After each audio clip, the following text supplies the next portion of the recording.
Damián Valenzuela, ¿cómo lo ves vos?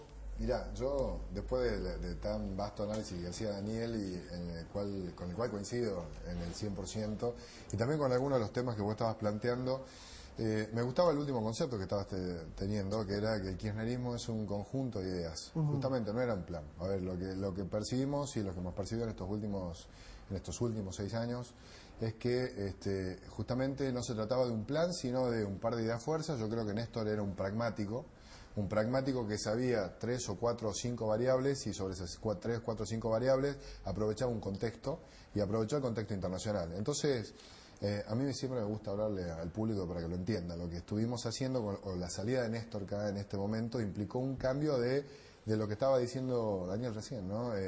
¿Quién es el que va a gestionar? ¿Quién es el que va a manejar? Y yo no sé si los que estaban en el equipo tienen las convicciones o tienen la claridad que sí tenía Néstor a la hora de su pragmatismo para seguir aplicando estas mismas ideas. Porque quizás Néstor en este contexto tenía la capacidad, y lo hemos percibido, yo siempre digo que los mercados son los mejores termómetros de la situación económica, y cuando hablo de termómetros justamente estoy hablando de un indicador, porque se mueven con más velocidad de lo que efectivamente después termina siendo la aplicación de la política efectiva. Y yo lo que me había dado cuenta a lo largo de estos años, desde que asume Néstor Kirchner, es que tenía esa capacidad para percibir qué estaba pasando en el mercado, obviamente tomar 3 o 4 puntos y llevarlos, pero también tenía la capacidad para volverse para atrás cuando veía que el mercado, y cuando hablo del mercado no estoy hablando simplemente del mercado económico, sino también del mercado político, no tenía la misma percepción que él. Entonces vos decías, bueno, va a haber cambio. Bueno, lo mejor que podían hacer en este momento, o mejor dicho, lo único que podía llegar a hacer el gobierno en esta etapa era ratificar rumbo. Sí. Digo, ahora, lo de ratificar rumbo a mí me preocupa, porque digo, sé que más o menos dicen que vamos a seguir más o menos con las mismas condiciones o características, pero como lo decía Daniel, el clima externo puede tener mucha influencia y no sé si vamos a tener la misma capacidad de manejo o de coordinación que sí tenía Néstor Cay, que era de alguna forma el gran garante no del modelo económico, sino de un conjunto de ideas que se aplicaban pragmáticamente. Vos me decías antes de entrar a la cámara que lo que te preocupa es tantos dólares dando vuelta. Cuando hay mucho exceso de dinero se arman las burbujas y vienen las crisis. Bueno, lo mencionaba Daniel. En realidad me preocupa en el mediano plazo, porque la realidad es que los volúmenes son tan altos y tan grandes que cuando se inyecta, como lo mencionaba él anteriormente, tanto dinero al mercado de una u otra forma, en donde vemos que las tasas de interés de los Estados Unidos siguen siendo tan bajas porque se está intentando generar demanda. Digo, la meta es generar algo de inflación. El riesgo que tiene hoy Estados Unidos es la deflación, no la inflación, sino la deflación. Digo, se inyecta tanto eso, por el momento vamos a tener un viento de cola. Con lo cual lo que vos estabas planteando era, quizás en el año eleccionario, la circunstancia de lo que hoy estamos percibiendo no cambie. Digo, lo que me preocupa es en el mediano plazo, porque generalmente después de tanta inyección, como hay transferencia de dinero en los mercados, cuando hay contracciones hay ganadores y perdedores. Cuando hay transferencia de dinero, los grandes fondos de inversión son los primeros que salen a presionar cuando empiezan a realizar ganancias.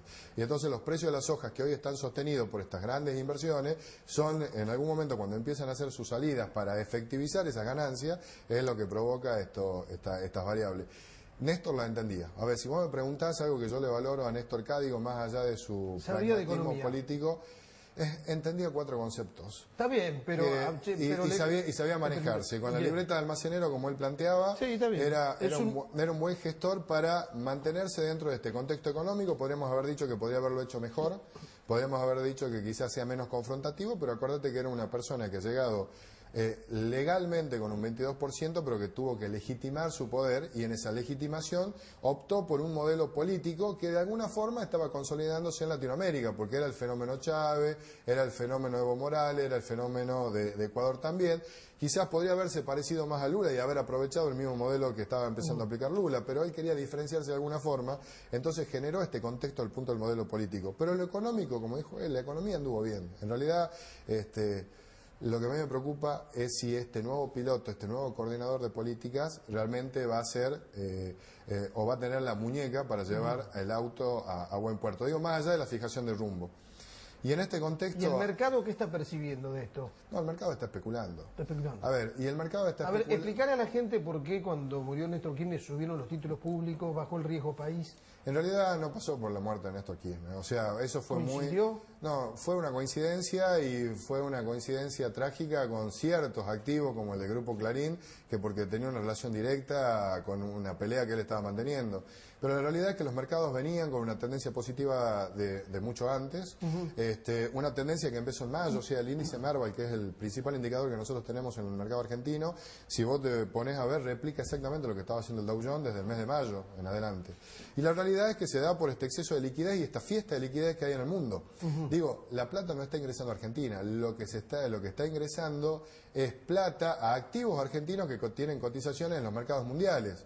A ver, salimos a comprar los activos argentinos que tienen cotización en Nueva York, en Londres, y lo que hacemos los argentinos que no tenemos capacidad para hacer operaciones afuera es replicamos los precios que nos están tirando afuera. Es como que vos dirías, che, sube el precio del tomate en el Mercofruit, y bueno, también va a subir el precio del tomate en el mercadito doméstico que está en la esquina de mi casa. Claro. La realidad es, el mercado subió por lo que estaba pasando en el mundo y coincidió ese 2 días de quizás un salto cuantitativo, pero la realidad es que es un fenómeno mundial y ese fenómeno mundial es el que va a terminar influenciando en Argentina. Corto plazo creemos de que no va a haber una contracción, porque la realidad es el mercado tiene que tener capacidad para recibir esos 600.000 millones y las próximas inyecciones que también se van a dar. No es Estados Unidos el único que de alguna forma quiere inyectar movilidad a la economía. Y ese año entero que vamos a tener va a coincidir con las elecciones, con lo cual, en primera instancia, como vos lo estabas mencionando en el inicio, la gente debería estar tranquila porque más o menos las condiciones y los parámetros van a seguir siendo relativamente similares. Bien. Daniel, entonces vos lo que le decís a la gente, cada vez que hable Obama, escúchelo muy bien, y cada vez que hable Dilma, escúchelo muy bien. Cuando está Cristina puede cambiar de canal, ¿no? Porque hay que estar mucho más pendiente de eso. No, hay que mirarlo a todos. A todos hay que mirarlo a todos. El mayor temor que uno tiene en esto son los capitales especulativos, que caiga el precio de lo que nosotros producimos, que nuestra moneda se devalúe. Por acá pasan los parámetros. Por ahí pasa, digamos, la crisis mundial. ¿Por qué? Porque la cantidad de plata que está dando vuelta en el mundo, digamos, busca rentabilidades. Al buscar rentabilidades, digamos, va y infla burbujas. Y la burbuja hoy son los commodities y los países emergentes. Ah, los commodities. Los commodities y los países emergentes. ¿Se le puede poner algún límite a ese ingreso de capital? Como y Brasil intentó hacerlo. Brasil está poniendo el impuesto, aumentó el impuesto a la entrada de capitales y los capitales siguen ingresando, porque además Brasil tiene una tasa de interés alta, entonces entran, timbean, como dicen en la jerga, financieramente. Decirlo en voz baja porque se puede enojar acá. Aprovechan la tasa de interés, aprovechan la tasa de interés y después recompran los dólares y salen. Tienen una rentabilidad en dólares fenomenal. No, pero entonces, el caso nuestro ni siquiera entra. No, en realidad nosotros tenemos por referencia, tenemos una referencia afuera y en función de eso toman decisiones. Sí tenés un cambio, digo, tenemos una convertibilidad sucia, porque tenemos una convertibilidad sucia en este momento mantenida, que es la solución del gobierno para la contención inflacionaria. Digo, copió la misma receta, y en esto Kirchner era pragmático, copió la misma receta de Cavallo, dice, la inflación es el peor impuesto que nosotros le ponemos a los pobres y es lo que más votos nos quita, y la realidad es que hagamos la misma receta de Cavallo, mantengamos una convertibilidad sostenida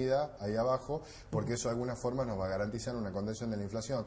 Digo, frente a lo que puede llegar a ser Brasil, que sí es verdad, porque está perdiendo competitividad constantemente y es una demanda, la realidad es que no tenemos este corset tan grosero como lo teníamos en el 2001, con lo cual es una olla a presión, pero que esta vez por lo menos tenemos la capacidad para que salga el vapor.